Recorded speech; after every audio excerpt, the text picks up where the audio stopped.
Olá, assinantes do dossiê Saúde Essencial. Estamos aqui mais uma vez com o Dr. Mário Pérez, nosso convidado neurologista, que hoje vai fazer com a gente um webinar para falar sobre cefaleia, enxaqueca. A gente mandou as perguntas para vocês recentemente, recebemos muitas perguntas sobre esse assunto, muita gente que se incomoda, que está com esse incômodo no dia a dia. E aí a gente conseguiu trazer o Dr. Mário aqui, ele nos atendeu e vai responder algumas das perguntas de vocês sobre esse assunto. É uma especialidade, né, do Dr. Mário, tá estudando e lidando com isso há bastante tempo. E, doutor, assim, para começar, eu queria fazer uma pergunta do Edson Ramos Salles, que é das mais abrangentes, que ele quer saber assim, ele pergunta: gostaria de saber se todas as dores de cabeça são perigosas, quais são os tipos? Como se dá a enxaqueca e qual seria o melhor tratamento para elas? Perguntou tudo, né? Mas primeiro eu queria entender essa parte os tipos de dores de cabeça, assim, não é uma coisa só, né? Bom, antes de tudo é um prazer estar aqui de novo com vocês. Muito obrigado. E sobre as dores de cabeça, a gente tem que dividir inicialmente em dois tipos, né? Que são as secundárias, quando a dor de cabeça é um sintoma de uma outra doença. Quando você bate a cabeça, quando você tem uma infecção, desde coisas simples, né, que são transitórias, até problemas mais graves, como aneurismas, tumores cerebrais, e as cefaleias primárias, que são as enxaquecas, as cefaleias tensionais e outros tipos de cefaleia que existem, que são categorizadas, classificadas. Uhum. Entre essas cefaleias primárias, então, são muitas possibilidades? Tem várias categorizações, né? Tem mais de 150 tipos descritos, mas as duas principais que têm mais chance de acometer as pessoas é a enxaqueca e a cefaleia do tipo tensional. Elas também se misturam, né? A enxaqueca é uma dor que tende a latejar, tende a ser mais forte, tem incômodo com a luz, com o barulho, tem enjoos, ela tem um grau de incapacidade, ela tende a ser só de um lado da cabeça, e a cefaleia tensional, ela é mais ou menos o oposto disso.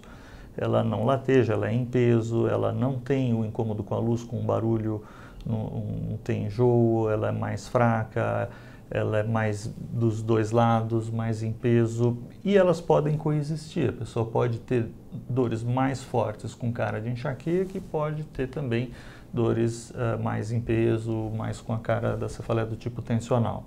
Então isso vai ter, na população como um todo, esse espectro entre a enxaqueca e a cefaleia tensional vai afetar quase 30% da população, tá? Desde dores mais incapacitantes até dores mais episódicas que não têm tanto impacto na vida da pessoa. E tem outros tipos de cefaleias, algumas que são interessantes destacar, embora mais raras, né? Por exemplo, a cefaleia em salvas. A cefaleia em salvas é uma dor bem característica, ela é só de um lado, ela dá na região ocular, ela é muito forte de intensidade, ela tem uma periodicidade, ela gosta de vir em certos horários do dia, e ela cursa com o olho vermelho, queda da pálpebra, lacrimejamento. Diferente da enxaqueca, que o indivíduo prefere ficar parado, na cefaleia em salvas a pessoa fica mais agitada, fica inquieta, ela dá mais no homem do que na mulher. A enxaqueca dá mais na mulher que no homem, 3 vezes mais na mulher que no homem. Na cefaleia em salvas o homem tem mais de 3 a 5 vezes mais do que a mulher. E tem uma periodicidade também, além de uma predileção ao longo do dia, de algum horário do dia, gosta de vir à noite, de madrugada também, ela tem uma periodicidade anual. Ela pode vir por alguns meses e depois ficar um tempo sem aparecer. Então, uma das dores mais fortes que o ser humano pode experienciar, essa, embora mais rara, a cefaleia em salvas, é importante de se noticiar e com essas características bem específicas. E o tratamento para essas dores de cabeça, esses tipos de enxaqueca, eles são diferentes também ou eles caminham São um pouco diferentes, mas todas as cefaleias vão ter caminhos semelhantes de tratamento, que são, primeiro, cortar a dor quando ela aparece. Então, o tratamento agudo na hora da dor, que as pessoas já estão acostumadas, que é o uso de um analgésico, de um esquema de tratamento para cortar mais rapidamente. Mas o principal tratamento para cefaleias é o de evitar que a dor apareça, é o tratamento preventivo. Então existem também várias opções, tanto de remédios para serem tomados diariamente, para fazer um tratamento para evitar o aparecimento das dores, assim como também orientações não farmacológicas, não medicamentosas. A gente divide também físicas e mentais, então atividade física, trabalho de postura, relaxamentos, e as mentais, que são também respiração, meditação, psicoterapias, as formas de relaxamento, e o indivíduo adquirir a habilidade de relaxar, de lidar com as tensões, com a ansiedade, irritabilidade, que são fatos importantes também relacionados às dores de cabeça. Interessante, doutor, porque assim, a gente recebeu essa questão da enxaqueca crônica, a gente recebeu muitas pessoas falando que tem enxaqueca há muito tempo, né? Perguntas do tipo, a enxaqueca insiste em aparecer diariamente, o que fazer? Tem cura? A gente recebeu perguntas... Paulo Marzola, Luiz Carlos Pereira Lima, nosso assinante de um tempão já, o Flávio, que fala da mãe dele, que já tem há 50 anos, Getúlio Moreira, Devair Santos, Rubens Afalon, Maria Lopes, Valdez Marques Batista, Francisco Barreto, Reinaldo Nishimura, a lista é gigante aqui, Isabelita Mazzocco, José Luiz Andreossi, Márcio Borges, todo mundo querendo saber se essa enxaqueca que eles sentem desde sempre, se tem alguma possibilidade de curar. E agora o senhor está falando de algumas possibilidades terapêuticas como meditação ligando a ansiedade. Isso é uma coisa que as pessoas mesmo elas não ligam muito. Às vezes elas falam, bom, eu tenho dor de cabeça, mas eu não consigo detectar qual que é esse gatilho. Isso é comum de acontecer, das pessoas não fazerem essa ligação? Em primeiro lugar, as enxaquecas crônicas ou as cefaleias diárias, elas realmente são comuns. Num estudo epidemiológico que nós fizemos, mapeando as cefaleias no Brasil, nós vimos que perto de 6% da população tem mais dias com dor do que sem dor. Então, as cefaleias crônicas, né, essas que vêm quase diariamente ou diariamente, elas são comuns mesmo, né?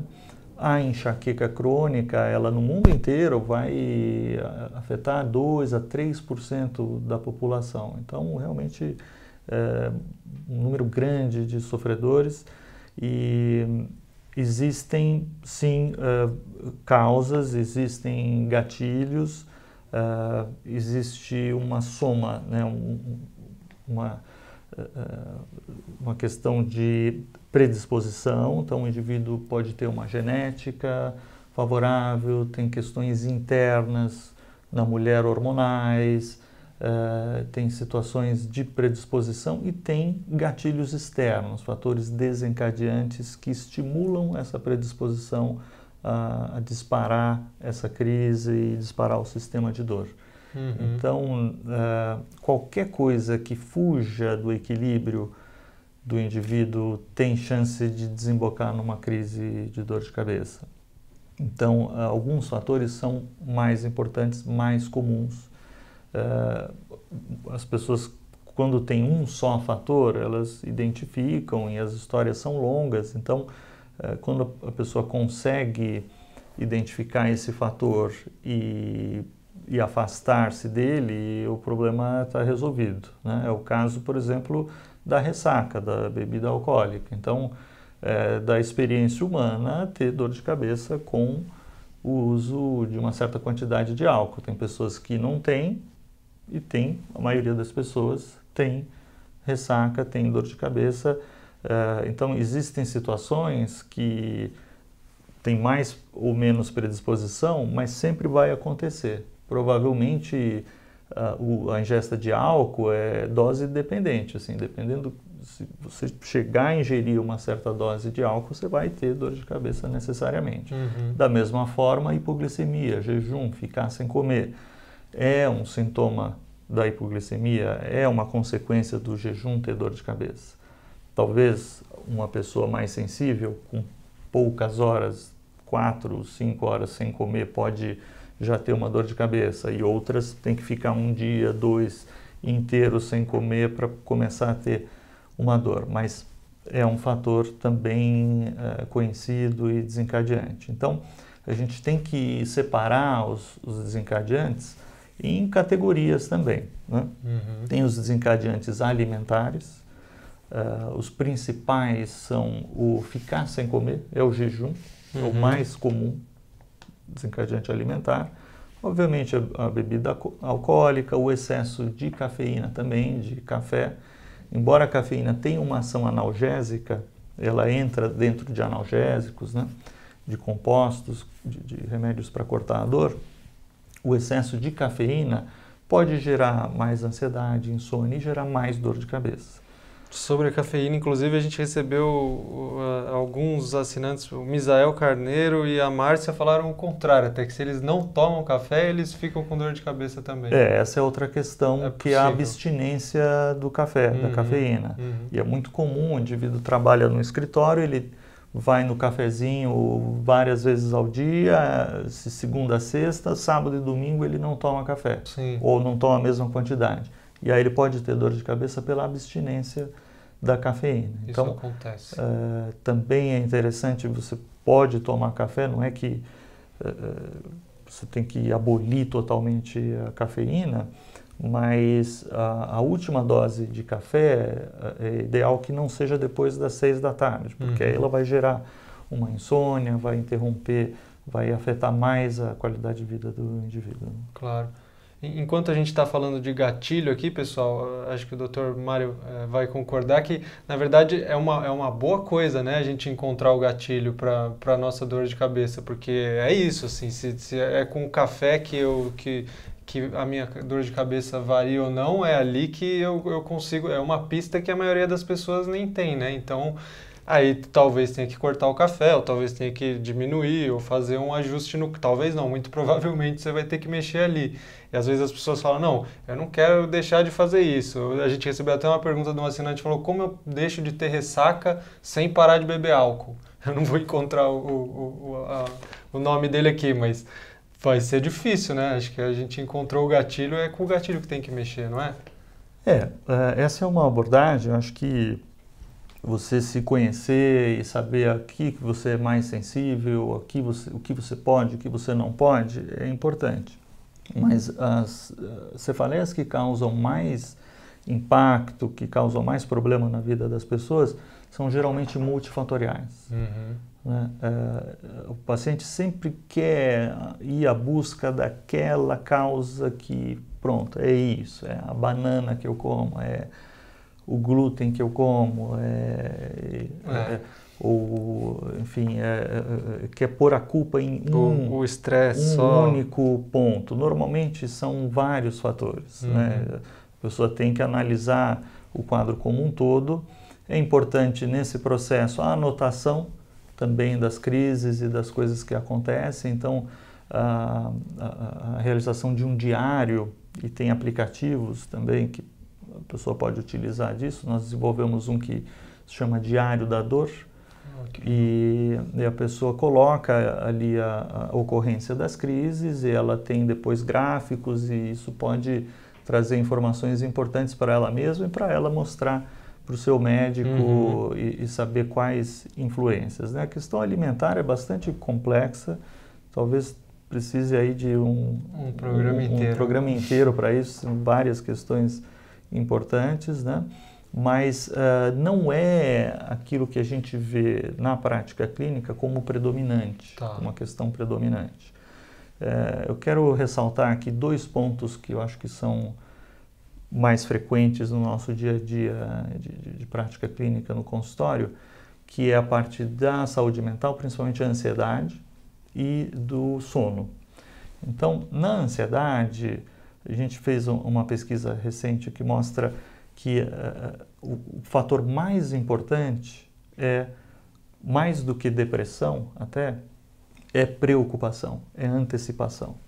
Então faz sentido realmente isso em relação ao sistema de dor, porque quando a gente antecipa uma cena, uma preocupação do futuro, a gente passa a viver ela no agora.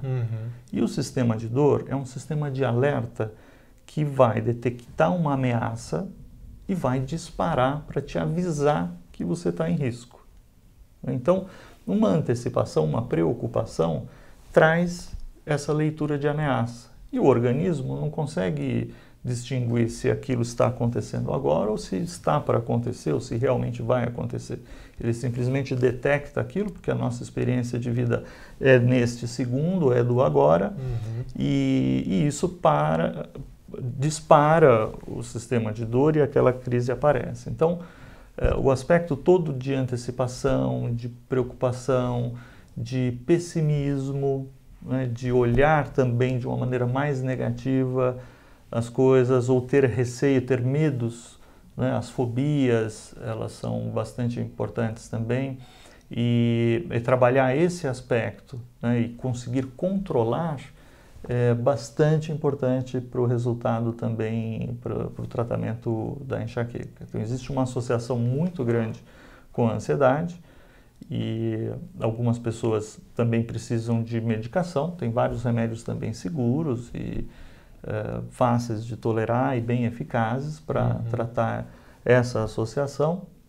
E existem também várias medidas não medicamentosas, né, comportamentais, meditação, respiração, relaxamentos, tanto passivos de você deitar e receber uma massagem, uma acupuntura, você tem aquele espaço para você relaxa, isso é importante também, mas é mais importante você adquirir uma habilidade de reconhecer o seu estado de ansiedade e a partir disso você desviar e conseguir reduzir o nível de ansiedade, através de técnicas como visualização, mentalização, respiração e essas práticas que são difíceis de serem incorporadas. A gente não aprendeu isso na escola, não tem um arsenal, repertório disso na nossa sociedade, mas elas são facilmente aprendidas, né? Não precisamos colocar também como uma questão muito distante.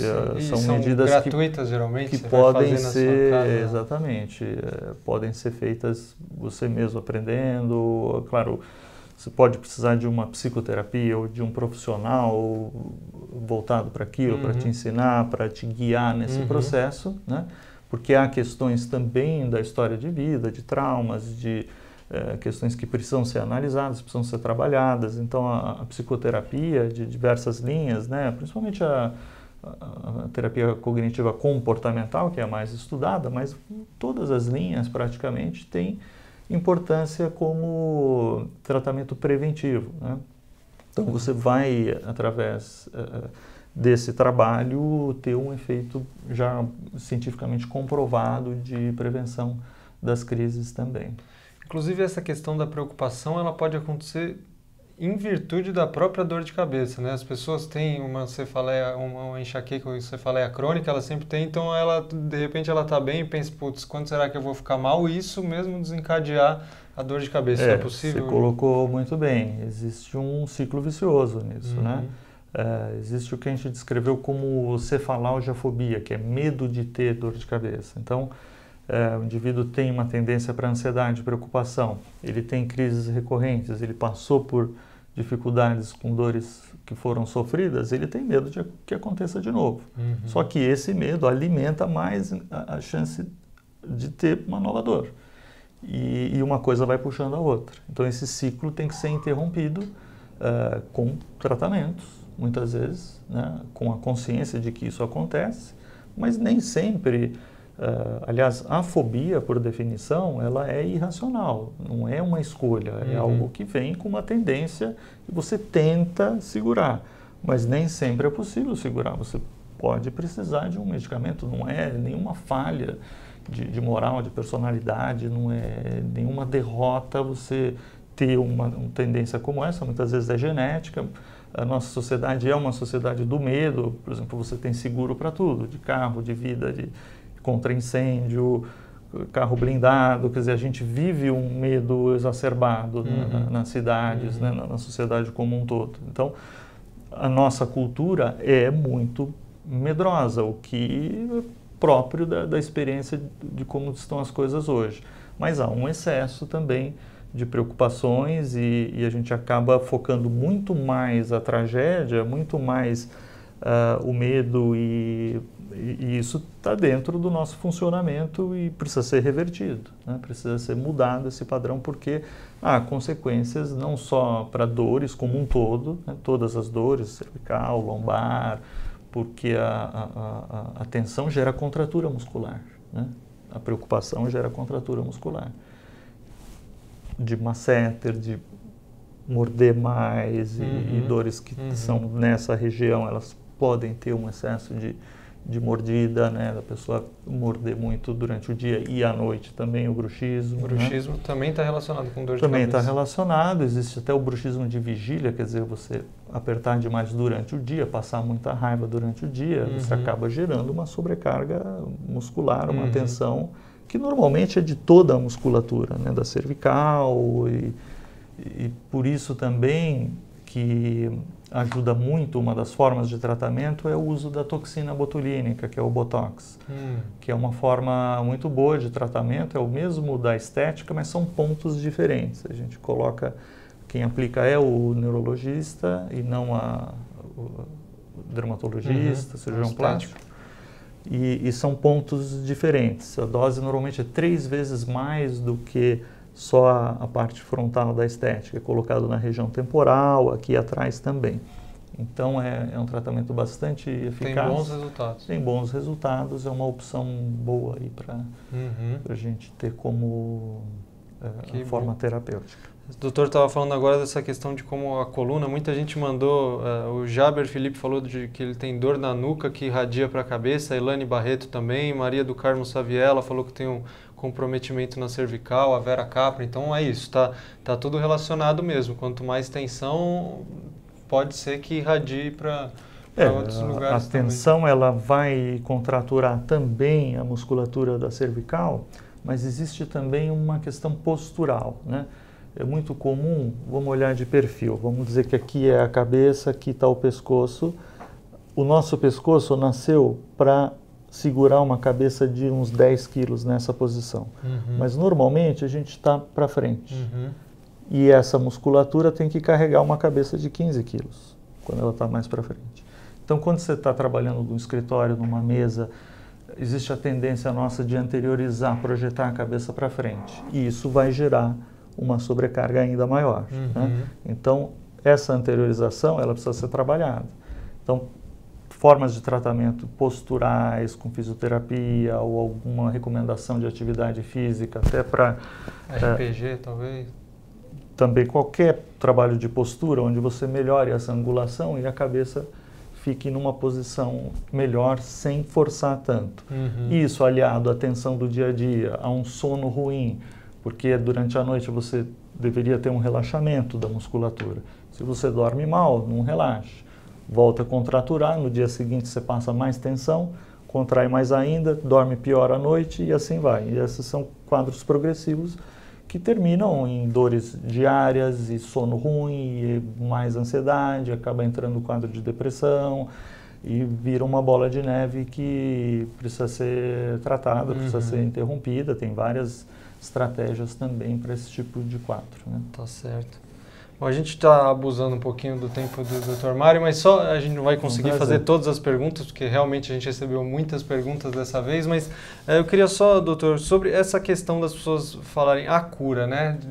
Tem a cefaleia crônica, a cura, a gente não consegue, pelo que eu estou entendendo da nossa conversa aqui, passar uma fórmula mágica que vai servir para todo mundo, né? Parece que é importante que tenha um profissional de saúde sensível a esse assunto e com alguma experiência que vá ajudar a orientar e ajudar a desvendar os caminhos. Se o problema é a ansiedade, se o problema está ligado à postura, se o problema está ligado à alimentação, é mais ou menos por aí. A questão da cura, a gente tem que entender o que é o sistema de dor, né? Você não vai deixar de ter um sistema que é de proteção.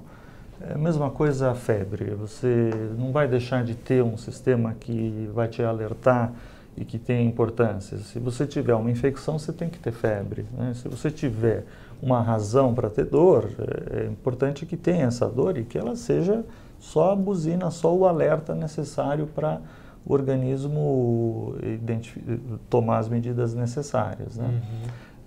Então, a gente não pode ler a situação da dor como se fosse uma pneumonia que você vai matar um bicho, uma bactéria e acabou, né? Mas, se você olhar para as definições também, até oncológicas, de câncer, por exemplo, o que é curar um câncer? Ficar 3 ou 5 anos livre da doença. Então, é possível você ficar 3 anos ou 5 anos livre de dor de cabeça? Claro, totalmente possível. Então, segundo essa definição, existe cura, né? A gente fez uma pesquisa sobre a opinião dos pacientes sobre a cura. E é muito interessante porque, na maioria das vezes, do que é a própria definição da pessoa de cura, o que ela acha que é cura, a gente tem ferramentas possíveis de promover aquilo que o paciente deseja. O que não dá é você nunca mais ter dor na vida.